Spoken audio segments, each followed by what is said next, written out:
Charles, sen bilasan, senga hurmatim cheksiz. Shunchaki sendan yaxshiligimni ko'rsatishim kerak. Sen raqibimligingdan afsusdaman. O'zingni bos, Ilya, o'zingni bos. G'alaba men tomonda bo'ladi. Xudo seni barcha yaxshiliklar bilan siylasin, To'puri.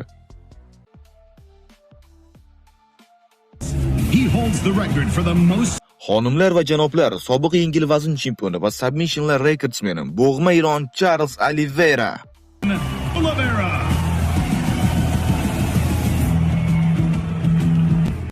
Uning raqibi katta yulduz Volkanovski va Max Hollowayni nokaut qilgan, chempionlik kamarini vakant qoldirgan, mag'lubiyatsiz xavfli Ilya El Matador Topuria.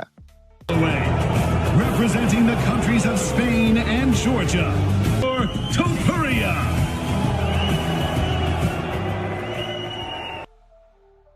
Ishlar qalay, yigitlar? Kimda birinchi savol bor? Savolim Ilyaga. Sen muxlislar yoqtirgan jangchiga qarshi jang qilyapsan.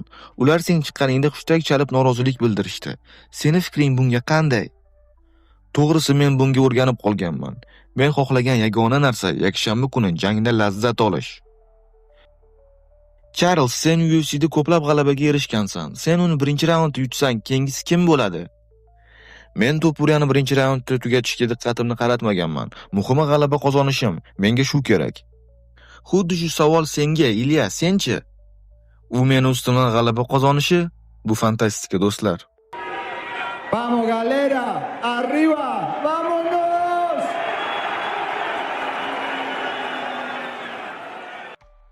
Yana bir qisqa savol, Charles, senga. Ilya To'puri debut qilganda sen o'sha UFC'da eding. Bu sen uchun qancha motivatsiya beradi? Do'stlar, hozirda bu narsa hech qanday ahamiyatga ega emas, chunki bu tarixda edi. Hozirda esa men jangga 100% tayyorman. Men nimaga qodir ekanligimni oktagonda ko'rsataman. Savolim To'puriyaga. To'puriya, agar sen kelayotgan yakshanba kuni g'alaba qozonsang, 9 ta jang qilib UFC'da 2 ta kamarni qo'lga kiritgan yagona jangchi bo'lasan. Bunga sening fikring qanday? Men dunyodagi eng yaxshiman, do'stlar. Yakshanba kuni buni isbotlayman. Uni birinchi raundning o'zida nokaut kuyib boraman. Buni hammangiz bilasiz. Buni Volkanovskidan, Max Hollowaydan ham so'rashingiz mumkin. Ular ham buni isboti. Ilya, Habib sen haqingda aytgan gaplarini eshitganmisan? U aytganki, Islom bilan jang qilishingdan oldin sen Charles Oliveira bilan jang qilib, uni ustidan g'alaba qozonishing kerak ekan. Bu gaplariga sen qanday qaraysan? Rostini aytaymi? Menga uning gaplari umuman qiziq emas. Sen Max Hollowayni nokaut qilding, Alexander Volkanovskini nokaut qilding. Endi esa Charles Oliveiraga navbat demoqdasan. Sen nokautlardan lazzatlanasanmi? Ha, albatta.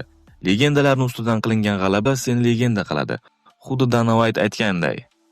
To'g'rimi, Dana? Oliveiraning ustidan g'alaba qozonsang, sen pound va poundda birinchi o'ringa chiqaman deb o'ylaysanmi? To'g'risini aytsam, menga pound va pound qiziq emas. Menga reytinglar ham qiziq emas. Men g'alaba qozonaman, o'zimni ko'rsataman, tamom. Ilya, agar sen yakshanba kuni Oliveiraning ustidan g'alaba qozonsang, keyingisi kim bo'ladi deb o'ylaysan?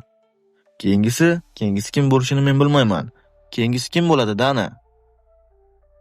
Biz buni jangdan so'ng muhokama qilamiz, yigitlar. Savolim Ilyaga. Charles Oliveira'dek super jangchining ustidan g'alaba qozonsang, sening karyeringga nima olib keladi? Charlesga hurmatim bo'lsin, u legendarniy jangchi. Ammo men uning ustidan g'alaba qozonaman. Savolim Oliveiraga. Hozirda sizning jangingiz uchun Ilyaga ham koeffitsiyentlar katta qo'yilmoqda. Sen bu narsaga nima deysan? Gap UFC'da ham emas, muxlislar haqida ham emas, koeffitsiyentlar haqida ham emas. Men faqat jang qilishni xohlayman. Yakshanba kuni jangga kiraman va men bu g'alabaga tayyorman, bu jangga tayyorman. Men o'zimdan nima o'tayotganini bilaman. Ilya, sizlarning jangingizga yaqindagina Islom Makhachev munosabat bildirdi. Menga pofik.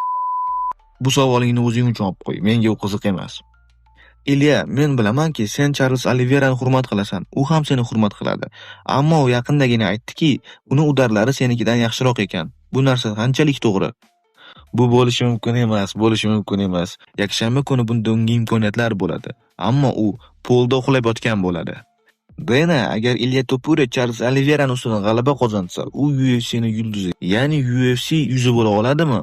Ha, do'stlar, albatta, agar u yakshanba kuni Oliveirani ustidan g'alaba qozonsa, bunda unga imkoniyatlar paydo bo'ladi. Savolim To'puriyaga.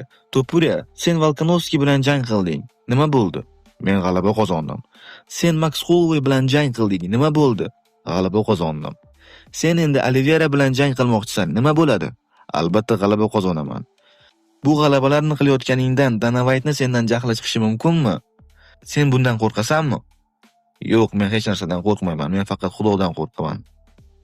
Tabriklayman, hoy yigit. Sen hamma vaqtlarning eng yomon savolini berding. Gap yo'q.